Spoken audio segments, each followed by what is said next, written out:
Hey, what's up? Welcome to Will Cook Music Reviews. I'm Will Cook, and I've got another album roundup here, this time talking about some of the so-so releases from the month of October, and I'm starting it off with I Don't Know How, But They Found Me, the album Razzmatazz. Now, this is the Salt Lake City, Utah artist, fronted by Dallin Weeks.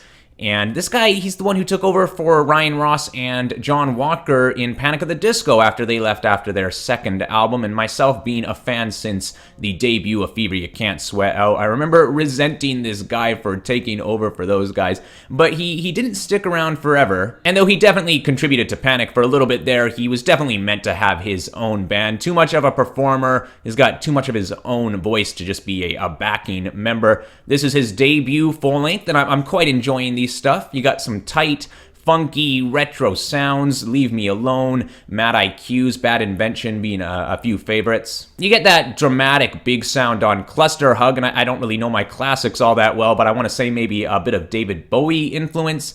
And there is a bit of a theatrical performance to the chunk of this album, Lights Go Down. I really love what he does with his vocals through those verses. I do find myself having more fun with this stuff than actually pulling much emotional reward from it, so nothing absolutely wowing me on this. But it is a colorful listen, and it definitely gives me hope to find some gems from him in the future. I'd give it a strong 5.5 sugar pills out of 10. And next we have the debut album from this Paris trio I stumbled onto recently. I don't listen to much music out of France, but I was really intrigued by their sound. They're called Keep Dancing Inc. The album's called Embrace. It's a dreamy but snappy alternative synth pop sound. I found them with the single Long Enough, and I'd say it's the highlight of the album. The hi-hat just really catches my ears, has this gentle crispness to it that's really unlike any mix that I'm used to. And the three members, they all contribute vocals into the chorus for a real nice outcome. You got this tight beat, a really soothing and driven chorus, and a nice message overcoming the guilt of not following the path that someone might have intended for you. And I kind of relate it to maybe their own experiences, this being their debut album and trying to make this a reality. And there's several highlights on this, especially the opener, Startup Nation. It really shows off a bit of this attitude to them. You got these real bassy synths, and the main refrain saying, if you can't get a job, create your own. Real bold, shows that they can really pack a punch. I know Startup Nation was a single, and another standout in Could You Stop. I believe this one was the lead single, and this one is just a beautiful track. So it is a bit of a single strong album, but you do have a song like Corsica Love, which is just an absolute dream. Really one to just float away to. No Milkshakes in Hell shows off a quirky and fun side, and then Silent and Satisfied. Very easygoing, a super sweet melody. It does drag a bit in the final stretch. They decide to save the longest songs for the final four, and they sound good, they just don't really keep my attention as much. I'm going to give the album a strong 6 colored T's out of 10. Next up is Chaz Cardigan with Holograma, this Kentucky artist. I stumbled onto him earlier this year with an EP release. Had a nice mental health anthem in Not Okay, gave a good punch to that one. Poppy stuff, but with a realness to it, and I don't know, a bit of a southern flavor, I suppose. And I guess with this album, I was hoping to see him push the rock edge in his sound a bit more, but if anything, it seems like he's kind of reeling things in a bit. I am finding it hard to really connect with his personality as much and get that realness from him. It feels a little bit too top 40 for me.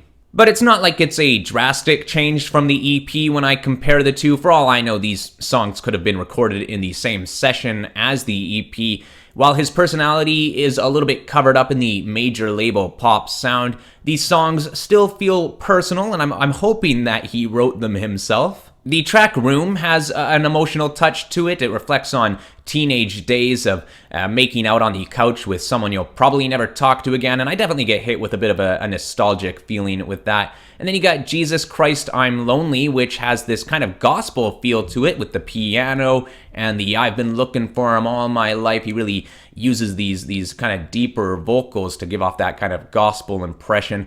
So yeah, it's not just all lifeless pop music. And Kamikaze, that one seems to buy right into the pop formula. It doesn't really leave me with any true message, I suppose, but I just love the way he works that melody. Definitely gets me a little more excited than the rest of these songs.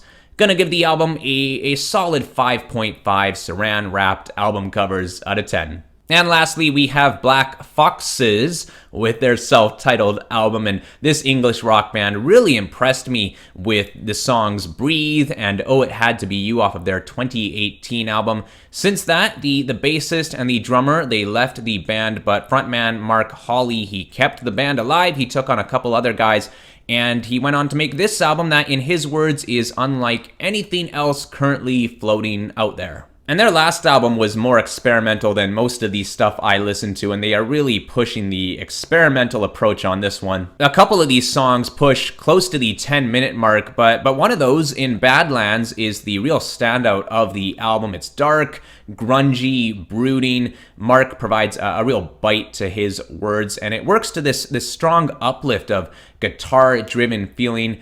But ultimately, 10 minutes is 10 minutes, and it's not necessarily a song that's gonna be bringing me back for more. You get some nice atmospheric feels with a song like My Skin Is. Mark's kind of anxious vocals have this nice, clean sound. There's just no rush with these songs, and I do tend to be in a bit of a rush with my music. Where's that melody I can cling to? What has me singing along? And this album just really isn't here for that. It's all about setting up the moods within these songs, each one being its own little experience. They have their moments of grandeur, but a lot of this keeps it pretty tame, almost touching on near silence at times. You know, I can appreciate the ambition in these songs, but it's Badlands that's the only one on here that actually has me feeling more than appreciation and actually pulling some real feeling from it. Like, there's definitely no shortage of feeling in their performances, but that's the one that actually manages to transfer some of that feeling to me. I'm going to give this album a solid 5 drug holidays out of 10. And that's it for this album roundup. Thank you for checking it out. I'd love a thumbs up if you enjoyed the reviews. Hit the subscribe. I've got more on the way. And leave your thoughts in the comments below. I'd love to chat. I'll see you next time.